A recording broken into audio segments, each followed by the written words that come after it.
The next topic of discussion is electric field lines.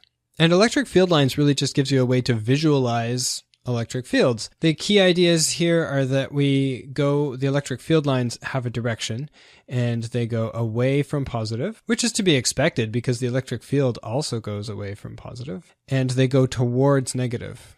So if I have a positive point charge, the field lines will go radially away. Then if I have a negative point charge, the field lines are going to go radially towards that charge. And then the direction of the electric field, E, is tangent to the field lines at any point. It gets more interesting when you combine these charges. So if I have a negative charge, for instance, on the left, and then a positive charge to the right of it, then if you remember from the example from the previous lecture, the electric field at any point is just the vector sum of the electric fields from each individual point charge. So in this case, we would have field lines going radially away from the positive charge, and we would have field lines going radially towards the negative charge. And I haven't drawn the ones in the middle just yet because those ones actually interact a bit with each other. So going from the positive charge, we'll have a field line going off to the left. And then when we get close to the negative charge, that field line continues going to the left.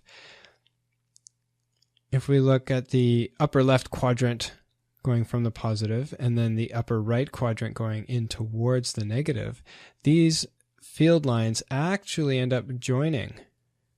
And then the same thing happens on the bottom side where you have a field line that leaves at pretty much 45 degrees, say from the positive charge, and then it curls around and then reaches the negative charge again with an angle of about 45 degrees.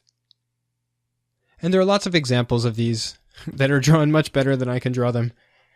This is really just to give you the rough idea. Now, one question that comes up, there are some students that aren't sure exactly what I mean when I say the electric field is tangent to the field lines. It would mean that if I pick a point, for example, this point down here, I'll call this point P, the electric field at that point would be in the same direction as the field line. So I'd actually draw it going up and to the left as shown, and the direction of E at point P is up and to the left because it's in the same direction as the field line, and the field line goes from positive to negative.